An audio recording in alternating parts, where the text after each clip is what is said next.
आपको पता है रियल स्टेट में जो बड़ा गेम है ना, वो सेल्स और मार्केटिंग का नहीं है, बिल्कुल नहीं। मार्केटिंग और सेल्स का गेम ही नहीं है। अब आप पूछोगे कैसी बातें कर रहे हो आप। जो गेम है वो है रीसेल्स और रेफरल्स का। रियल स्टेट बिजनेस में अगर आप अपने आप को सक्सेसफुल कहना चाहते हो, अगर आप चाहते हो कि आप सक्सेसफुल हो इस बिजनेस में, तो वो तभी हो जब आपके पास रेफरल्स और रीसेल्स आ रहे हैं प्रॉपर्टीज से। यानी कि जिस क्लाइंट को आपने सर्व किया, जिस क्लाइंट को आप सर्व कर रहे हो, वो अगर लेट्स सपोज 2-3 साल बाद, 4 साल बाद प्रॉपर्टी बेचना चाहे, तो क्या वो आप ही से उस प्रॉपर्टी को सेल करवाएगा? ये ज़रूरी है, ये जानना ज़रूरी है। अगर वो आप ही से प्रॉपर्टी सेल करवा रहा है 1 साल बाद, 2 साल बाद, 3 साल बाद खरीदने के, मतलब जिस लेट्स सपोज कोई प्रॉपर्टी है, आपने क्लाइंट को उस प्रॉपर्टी को दिलाई और उसने वो इन्वेस्टमेंट से लिया है या रहने के पर्पज़ से लिया है, और कल को वो चाहता है उसे सेल करना, तो अगर जब सेल करा रहा है तो क्या वो आप ही से करा रहा है? That is an achievement. उस क्लाइंट को आपने सर्व किया और कल को आपके पास प्रॉपर्टीज़ आ रही हैं और आप उससे रेफरेंस मांगते हो और वो आपको रेफरेंस दे रहा है।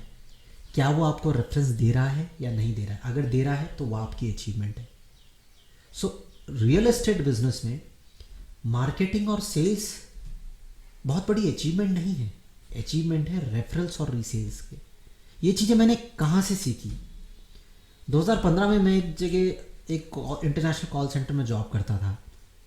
उस समय कुछ फाइनेंशियल क्राइसिस चल रही थी। सुबह मुझे अपना काम करना पड़ता था, अपने स्टार्टअप में ध्यान दे रहा था, अपने वर्क में, और रात को मैं जॉब करता था, मतलब सुबह 10 से शाम के 6 बजे तक अपने ऑफिस में, और फिर उसके बाद मैं कॉल सेंटर जाता था, इंटरनेशनल कॉल सेंटर।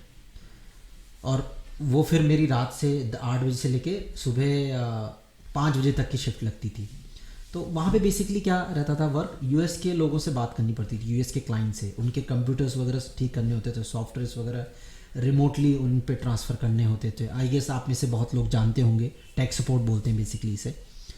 तो वहाँ पे जो मेरी कंपनी का बॉस था, यंग था, मेरे से 1-2 साल छोटे थे, और उनकी पर्सनालिटी बहुत अच्छी, कम्युनिकेशन स्किल बहुत अच्छी। उनका नाम माइकल था, एलिस नेम, एक्चुअल नेम उनका मुकेश था और एलिस नेम माइकल था। मेरा नाम विनय और मेरा एलिस नेम डेविड था।